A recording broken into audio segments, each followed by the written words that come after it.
sí se lo noto. Ya hemos hablado varias veces de esos ojos verdes que tiene Josué, que se encuentra con nosotros, que por cierto, vamos a nuestra sección de migración. Sí, se puede conectar a través de nuestro Facebook Live. Ahí vamos a estar respondiendo algunas preguntas que se vayan generando.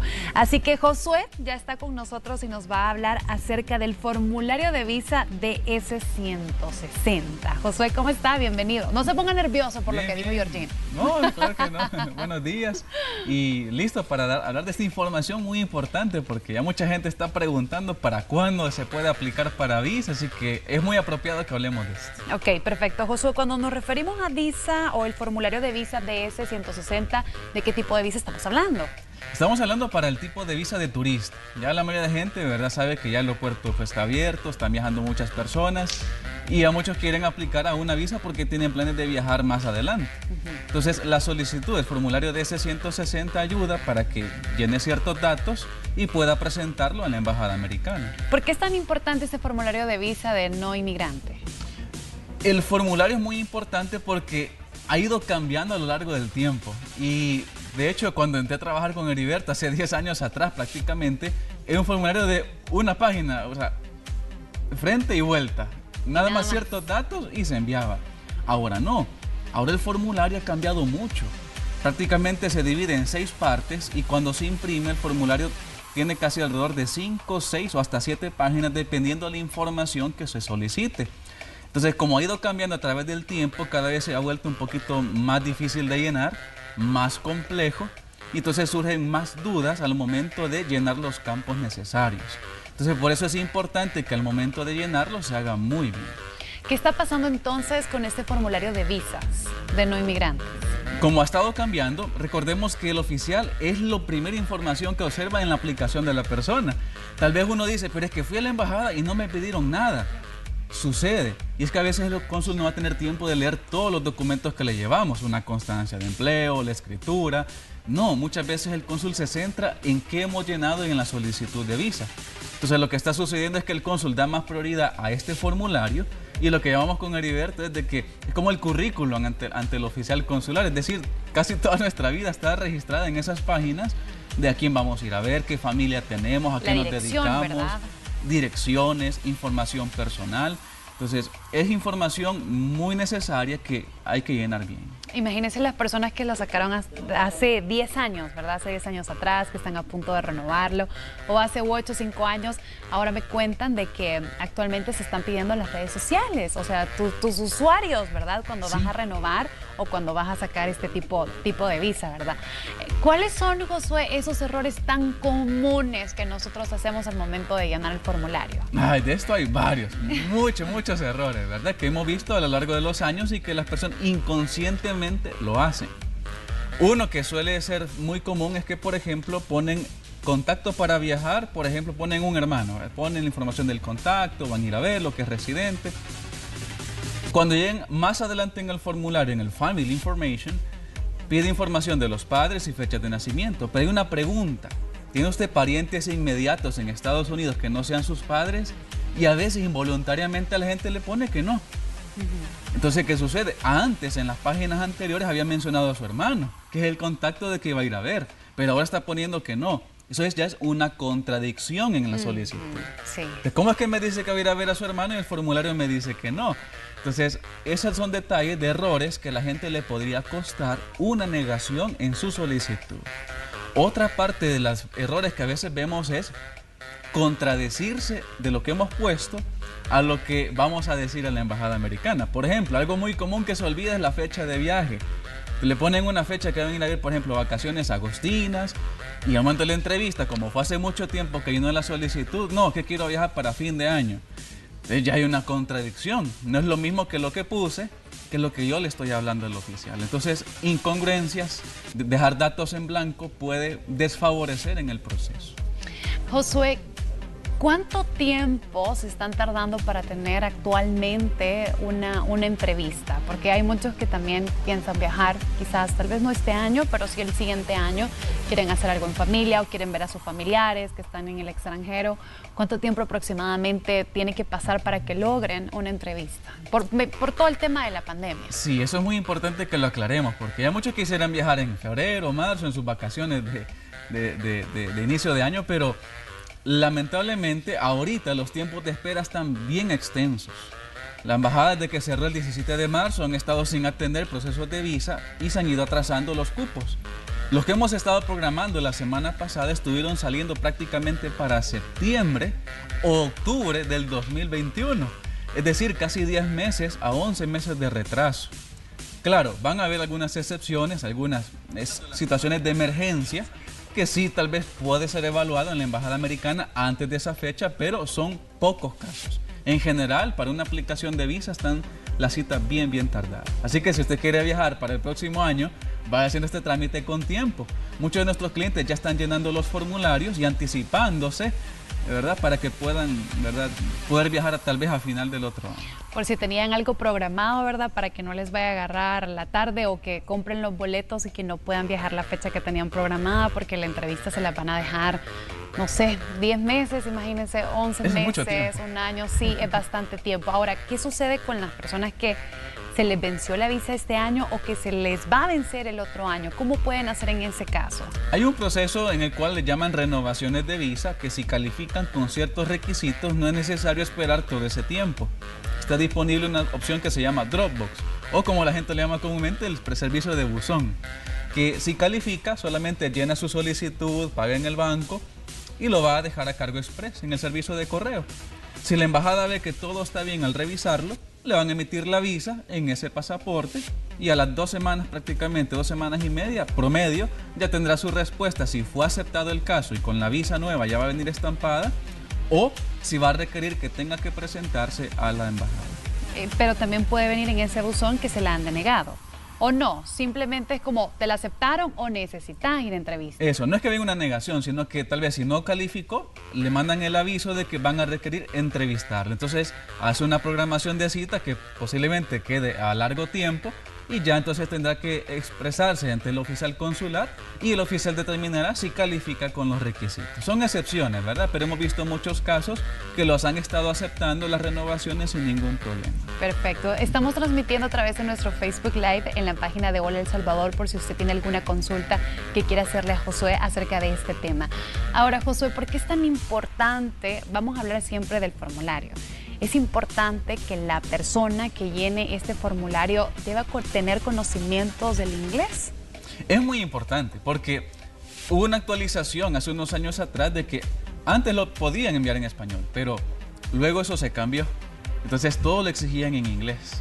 Entonces, ¿qué pasa? Si uno pone campos en español, la aplicación puede ser rechazada. O si la persona desconoce qué le están preguntando específicamente porque no domina el idioma, podría poner información no muy completa o quizás equivocarse en su respuesta. Así que si usted va a llenar su solicitud y lo va a hacer por sus medios, asegúrese de seguir bien las instrucciones o asistir de una persona que también conozca el idioma. Y en muchos casos no basta solamente eso, sino que también influye la ley migratoria. Por ejemplo, hay personas que han estado ilegales en Estados Unidos, los han deportado, han tenido problemas ante la justicia, que los han resuelto. Entonces, no basta con poner un sí o un no, yes o no, sino que hay que explicar. Algunos sí te mencionan, explique su respuesta. Entonces, hay que poner un párrafo bien exacto, ¿verdad?, de qué es lo que sucedió, para que el oficial tenga una idea, ¿verdad?, y nos dé el beneficio de la duda. Cuando mencionamos acerca de esos 10 meses, Josué, hay excepciones, por ejemplo, si hay una urgencia, una emergencia, porque hablábamos de los 10 meses que hay que esperarnos para poder ir a la entrevista y poder solicitar este tipo de visa de turista. Cuando hablamos de los 10 meses, ¿será que en todo ese tiempo hay una excepción de que hay una emergencia o algo que la persona, no sé, le puedan dar la oportunidad de hacer la entrevista antes? Sí podría ser posible, sí califica, ¿verdad? Por ejemplo, tuvimos el caso recientemente de unas personas que tenían un familiar grave en los Estados Unidos, se sometió la aplicación de emergencia y pues, que bueno, ahora aceptaron esa solicitud y la persona va a poder entrevistarse en estos días. Son excepciones, ¿verdad? Que una emergencia sea una emergencia familiar, es lo que toman en cuenta para poder dar una entrevista mucho antes. Pero si no califica, con las evidencias que se envíen, tendrá que esperar el tiempo asignado. En ese formulario también es importante colocar a qué se dedica la persona. ¿Por qué es tan necesario hacerlo? Porque de esa manera se explica quiénes somos en realidad, a qué nos dedicamos. Y esto con Heriberto lo platicamos muchas veces porque llegan a nosotros formularios de gente que ha llenado sus solicitudes propiamente, ¿verdad? O que quizá le ayudó a un amigo con buenas intenciones, pero las descripciones van muy vacías, muy cortas de información. Por ejemplo, en una decía, soy vendedor y vendo productos. Bien general, no decía nada. Entonces, ¿qué vende? ¿Cuánto tiempo lleva vendiendo? Entonces, en vez de darle una respuesta al oficial, le generamos más dudas, más preguntas. ¿Qué hago? Entonces, el cónsul, en vez de estar rascando en más información, lo que podía hacer es negar la solicitud. Entonces, en la sección del trabajo, recomendamos siempre a la persona que ponga toda la información necesaria. Por ejemplo, si ha estudiado, qué carrera ha sacado, si tiene 2 empleos, por ejemplo, algunos tienen empleo y negocio, cuánto tiempo llevan trabajándolo, son información que podría beneficiar al momento de la entrevista. Información necesaria y específica. Correcto. Porque no sirve entonces ser escueto, solo poner, sí, ¿a qué se dedica? Ah, soy estudiante. No, tengo que poner estudio, llevo ya, digamos, mi 3er, 4.º año. O sea, como darle un motivo que tengo que regresar, porque eso sí lo he escuchado como un montón de veces, que las personas dicen, hay que darle una razón o un motivo al oficial que sepa que tú no estás interesado en ir a quedarte, sino que simplemente quieres ir a conocer, ya sea si quieres ir a visitar a un familiar o quieres viaje, no sé, un viaje de turista también, ir a conocer nada más, para que él sepa que solamente te vas a estar ahí cierto tiempo y luego vas a regresar. Es correcto, y es que aquí es donde recalcamos a las personas, sigan las instrucciones. Por ejemplo, si uno viene a la sección de la parte del trabajo, ahí dice, describa brevemente a qué se dedica. Cuando le dice explique o describa brevemente, le está dando la opción a la persona que pueda explayarse un poco, dar información que el cónsul le va a ser útil al momento de la entrevista. Pero en vez de eso le ponemos vendedor, ¿verdad? Enfermera, doctor. Entonces somos muy escuetos en la respuesta. Entonces no damos una información que podría ser determinante para el momento de la entrevista. Por ejemplo, en caso de los doctores, llevan mucho tiempo estudiando, o sea, tratar tiempo en sacar su carrera. Entonces, solo mencionar doctor no es muy bueno, ¿verdad? Es mejor decir que sacó su carrera, que lleva tantos años, por ejemplo, en el ministerio o en su clínica privada. Eso ya le da cierta estabilidad y eso hace que el cónsul vea que sus intenciones son de quedarse aquí en su país, ejercer su carrera y que no va a ser un posible inmigrante. Entonces hay más opciones para poder obtenerlo. Y aquí aplica, Josué, que debemos de llevar, no sé, tal vez una solvencia económica. Hay quienes piden, no sé, yo he escuchado que piden como la constancia del salario o algún respaldo, porque hasta he escuchado de que llevan como copias del pasaporte, de su papá, de su mamá, para la persona que lo va a sacar o de algún familiar. O sea, ¿eso es importante anexarlo en el formulario o cuando uno va a la entrevista? Cuando va a la entrevista más que todo, porque el formulario solamente permite poner los datos. Pero esos datos, ¿cómo se van a respaldar? ¿Cómo se van a comprobar? Con la documentación que lleve la persona a la entrevista. Por ejemplo, en la sección del Travel Information dice si uno va a viajar solo o si viaja con miembros de la familia. Entonces, si pone ahí, pongo ahí mi esposa que va a viajar conmigo o mis hijos, entonces posiblemente el oficial quiera ver si estos parientes tienen visa. Sería bueno que la persona pueda llevar ya sea el original o la copia, dependiendo de la circunstancia, para que pueda evidenciárselo al cónsul de que si esta persona viajaría con estos familiares. Puede ser que sí se lo pidan, como puede ser que no se lo pidan. Puede que no, depende. El 90% de las entrevistas hemos verificado que no piden mucha información, muchos documentos. Se basan mucho en la solicitud. Así que el cónsul hay que plantearle buena información en el formulario para que sepa quiénes somos y que le demos una idea de que tenemos las intenciones de regresar al país. Perfecto, Josué. La base está en el formulario, ¿verdad? Hay que llenarlo con un profesional. Nos vamos a quedar aquí en esta primera parte, pero vamos a ir a una pausa. Si tiene dudas, hágalos a través de nuestro Facebook Live porque vamos a venir respondiendo todas sus preguntas. Vamos a una pausa y volvemos. Muchísimas gracias. Aquí nos agarraste hablando acerca de migración. Estamos hablando específicamente acerca de la visa de turista y tenemos un montón de qué seguir hablando, Josué. Y nos quedamos en el formulario. ¿Se acuerda que dijimos y que mencionamos que la base es el formulario? Que mejor se lo haga alguien experto, ¿verdad? Que conozca y que también sepa el idioma inglés. Ahora, Josué, ¿por qué es tan importante que una vez nosotros llenemos ese formulario o que vamos a un lugar, ¿verdad? Y nos llenen el formulario, ¿por qué es tan importante que nos entreguen una copia? Lo que sucede es que es un buen respaldo para uno. Y recordemos que no siempre vamos a acordarnos de todos los detalles que llenamos en el formulario. Estamos hablando que el formulario consta casi de 6 partes. Información personal, información de dónde vamos a viajar, el contacto en Estados Unidos, la familia, el trabajo, información de seguridad. Entonces son casi, cuando se imprime, 6 páginas. Entonces es bastante información. Sí, cuando uno tiene una copia, entonces uno tiene por lo menos la certeza de que la información que está plasmada allí, uno puede mencionarlo eso en la entrevista en la embajada, pero hemos visto muchos casos de gente que pasaron, digamos, la entrevista 2 meses después y ya no recordaban ciertos detalles. Entonces, en el momento de la entrevista generaron información conflictiva y eso les costó, ¿verdad?, la negación. La mayoría de los salvadoreños, Josué, tienen familia allá, ¿verdad? Pero tienen mucho miedo de poner la dirección donde ellos están, quizás por el estatus.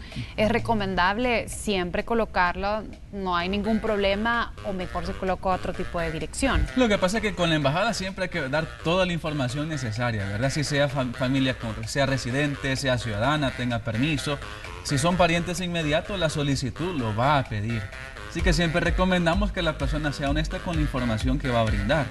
Ahora bien, si por ejemplo tiene un pariente cercano, por ejemplo, que es residente, y tiene un amigo o una amiga que es ciudadano, entonces no sería muy lógico poner al amigo solo porque es ciudadano y no poner a su familia, que quizás tiene más el deseo de verlos.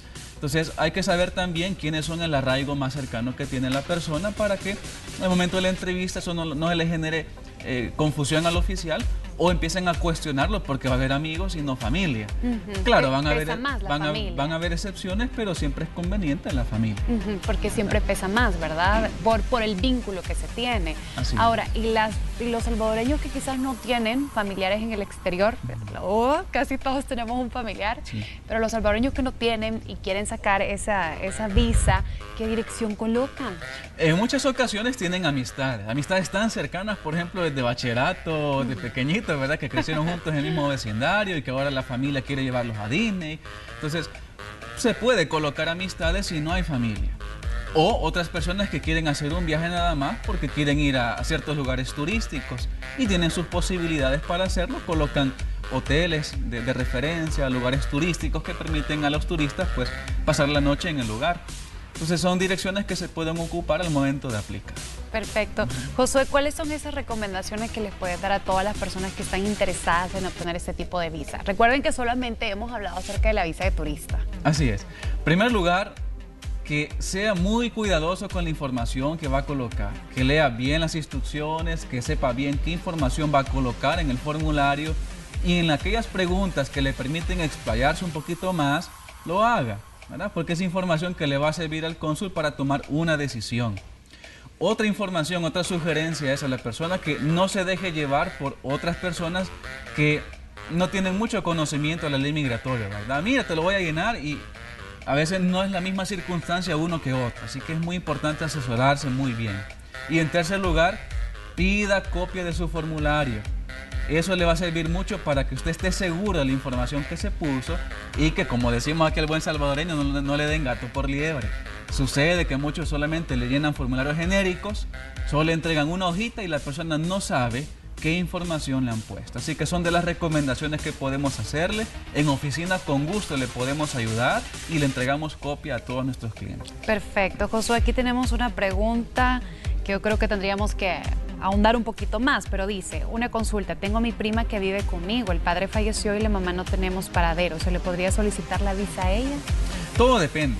Si falleció uno de los padres, la persona que queda viva tendría que aplicar junto con el menor, si es menor de edad todavía, y calificar con ciertos requisitos. Ahora, si no hay mucho del paradero de esa persona, entonces la persona tutora o que está a cargo del menor tendría que sacar un documento mediante la Procuraduría para hacer constar de que es el representante legal del menor y a calificar con ciertos requisitos al momento de ir a la embajada americana. Es un tema un poquito complejo, entonces sería bueno entrevistar a esa persona y ver si es conveniente aplicar o qué hacer en ese caso.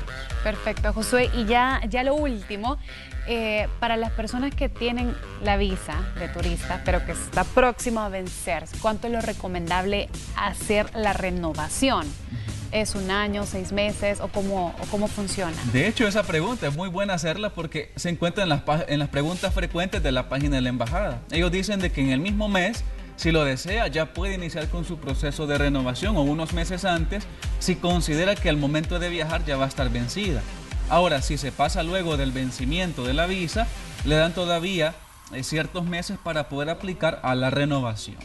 Así que si usted ya está en esta época que desea renovarla, va a vencer quizás en diciembre o va a vencer en enero, desde ya puede ir iniciando a llenar su formulario si no va a viajar en esas fechas. Aunque no viajemos tampoco el siguiente año, pero si se nos vence, póngale que esté diciembre, aunque no viajemos el siguiente año, lo podemos renovar, ¿no? Claro que sí, se puede renovar y ya cuando tiene la visa ya en su poder, la persona decide en qué momento va a viajar. No es una obligación que ya me salió la visa, tengo que viajar el siguiente mes. Es el miedo de muchas personas, ¿verdad? Y no es una obligación. Digamos que uno quiere viajar hasta el siguiente año, en 2 años, porque sus circunstancias no le permitieron por trabajo, responsabilidades familiares, no hay problema. Ahora, Josué, ¿cuáles serían esas últimas recomendaciones que le podemos dar a la persona para que también hagan buen uso de la visa de turista y que no se den esos casos de que al llegar allá quizás no lo dejaron entrar, que le quitaron la visa, porque tantas cosas que suceden ahora, ¿verdad? ¿Cuáles son esas recomendaciones que les podemos dar? Claro que sí. Por ejemplo, no viajar demasiado tiempo a Estados Unidos, por ejemplo, comprar boletos demasiado largos, 3 meses, 4 meses, aunque es cierto que le dan a veces a ciertas personas 6 meses para estar allá, pero no es obligación de que ese tiempo tenga que permanecer en Estados Unidos. ¿Por qué? Porque ¿quién abandona a su familia o su trabajo por 4 meses, 5 meses? Ya el cónsul lo ve sospechoso. Entonces, al momento de una renovación o un oficial, cuando queramos entrar nuevamente a Estados Unidos, podrían verlo como mal uso o pensar que nos quedamos trabajando o estudiando. Entonces, ya podrían negarnos o una renovación o cancelarla. Entonces, es bien importante que la persona pues dé buen uso, viajar por corto tiempo para que no tenga problemas. Perfecto, Josué.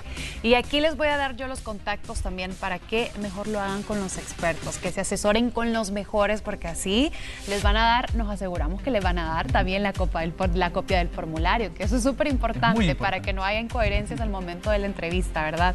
Así que los contactos se los doy a continuación, 2298-9685 o también 2298-9686, 2298-9330. Hay muchas formas de comunicarnos, 7920-0963, y desde Estados Unidos también hay, ¿verdad?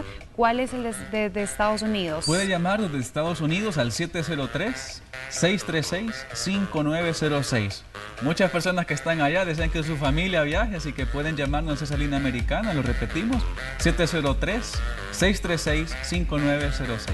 Perfecto, y en pantalla también está apareciendo la página web y también los números para que los anote, y en redes sociales también Ayuda Migratoria, en Facebook y en Twitter, @migraciónsb. Josué, muchísimas gracias por acompañarnos.